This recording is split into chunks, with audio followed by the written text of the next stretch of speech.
Hey guys, welcome to Red 50. Thank you for tuning into another video. Today we're going to be talking about top 5 mods for your S550 Mustang. I've got my 2019 Mustang GT here, and as you can see, it is modded up a little bit. So this video we're going to be discussing what mods are worth it from a performance standpoint, from reliability standpoint, and just making a car look overall much nicer and a lot more powerful.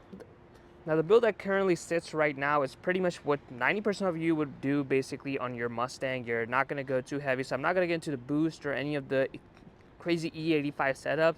This is going to be a standard build that a lot of people are going to go ahead with for the performance standpoint, but also making the car look a little bit nicer. I'm going to skip on cosmetic mods for a reason, because that is purely subjective. Some people like splitters, some people like spoilers, some people like a cleaner look, so I'm going to exclude those as well. We're going to focus on performance and also a couple things that will actually improve how your car drives and long-term reliability as well. You can see I do have a GT500 spoiler that I absolutely love, and in my personal opinion, you know, cosmetic mods do make your car look obviously a lot nicer, but it is kind of subjective. So let's talk about the first mod that I highly recommend that you should be doing to your S550 Mustang. I've got the refresh model with the 10-speed, but if you've got the pre-refresh, the 2015 to 2017 GT, that is still going to be helpful for that. So if you have an automatic transmission, I have the 10-speed, you might have the 6-speed automatic transmission, you must get a 93 tune or 91 tune depending on the octane availability in your state. But a tune is not going to get you too much power. You'll get 15 to 20 horsepower. But trust me, the 10-speed transmission really wakes the car up once it's tuned up. The paddle shifter response gets a little bit snappier.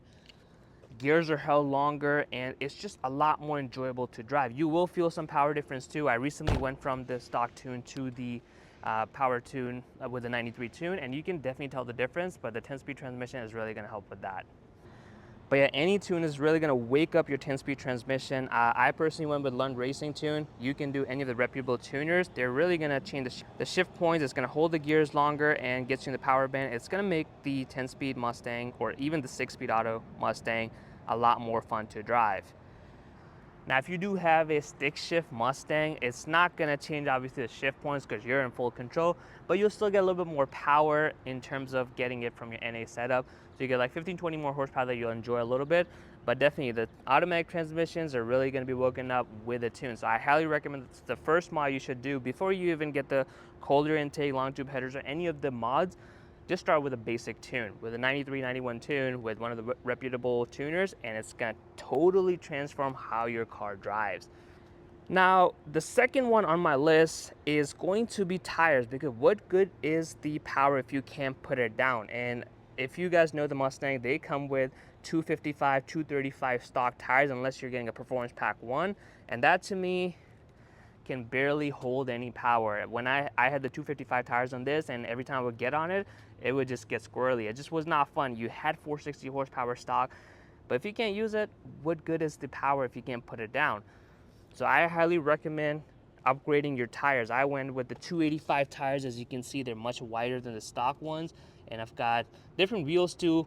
Again, wheels are kind of cosmetic, I'm not really including those here, but tires, even if you stick to the OEM spec, so whether you're 235, 255, definitely go a little bit wider if you can, but even if you stick to the OEM, but change those stock Pirellis out, do something like a Michelin or Continental, it's definitely gonna improve the traction of your Mustang GT, so you can actually put the power down and enjoy the car a lot. Now, it is going to be a little bit pricey, obviously, so if you do the wheels as well, but if you stick to the similar, like if you have 255s, you get 255 tires that are also summer oriented, you're definitely going to get a little bit better traction out of it, and you're actually going to enjoy the car, and that's what it's about. There's no point of saying you have 460 horsepower stock, but you just can't put it down. There's no point of it. So a tire upgrade on these Mustangs is going to go a long way. Now, the third on my list, which was actually the first mod I did, ironically, was actually the exhaust. If you've got a V8, you need to have an exhaust. I don't care, even if you're the Gen 2 or the Gen 3 Coyote, these motors sound so good, and from stock mufflers, they're just not all that. Unless you have active exhaust, then it sounds pretty good, even when the exhaust is stock.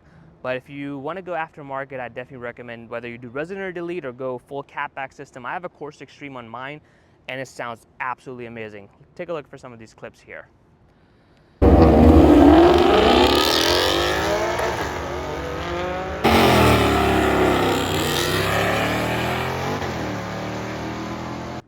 As you can see, that just basically hearing that exhaust, because I'm not using the power 24/7 even when I'm commuting and stuff, but hearing the burble of the exhaust and those downshift pops and everything just makes the enjoyable experience by having this Mustang GT with a Corsa Extreme or any reputable exhaust. It doesn't have to be Corsa. You can even go with just a Resonant Delete. It will wake the sound up for your car and you'll enjoy it a lot more. It's not gonna gain any power. I know a lot of companies will claim you'll get 10, 15 horsepower. You're really not gonna get anything, maybe 3 to 5 horsepower that you're not gonna feel, but the sound alone is absolutely worth it in my opinion. Now, number 4 on the list is going to be what you can see right now is the car is lowered, and that's going to be lowering springs. Now, I put it down on number 4 because I think from aesthetic points, that has to be number 1 because it truly transforms how your car looks. But if we're excluding aesthetics and just, talking about, the ride quality and all of that, performance enhancements, I think lowering springs do a really good job. You can see the car is lowered. With the new wheels and new tires and everything, the car looks much nicer than it did stock. And I think any car with a lowered setup, it just looks so good. I mean, look at that. The stances on it is really good and it's pretty comfortable. It's not, difficult to drive. I daily drive this car and honestly, it hasn't been any major issues driving it. It drives pretty much like stock, but handles much better. It's a lot more, I wouldn't say too stiff, but it's enjoyable when I'm taking it in the corner and carving some corners. It really helps having the lowering spring because your center of gravity is much lower.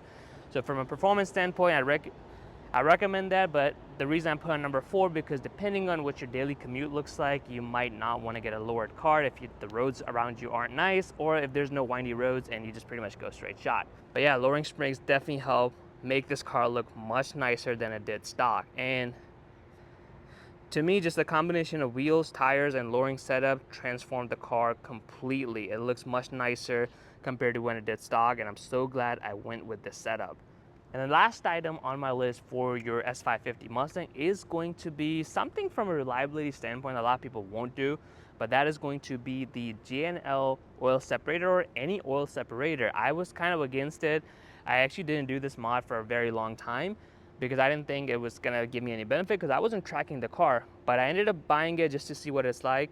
And trust me, every 5 to 10,000 miles I try to flush it out and it catches a lot of oil, so it helps you keep your engine running stronger. And if you are gonna own the car for a long time, then you really want this. Let me show you what it looks like under the hood. As you can see, I just got the passenger side, which is what's really needed unless you're tracking the car, so it's right over here. Get you a better angle right over here. But if you are tracking a car, you should get the driver's side as well. I just have the passenger side, and to be honest, it has done wonders. It's really good. It has the oil that comes out of like every 10,000 miles or so. I am pretty surprised with it and really impressed with the results, and I'm so glad I went with it because I want to keep this car for a long term, and I don't want all the oil going back into the engine and messing something up. But yeah, so it's not really exciting mod because it's, it's not gonna get you any power, it's not gonna make your car look any better, but it is good for the longevity of your engine.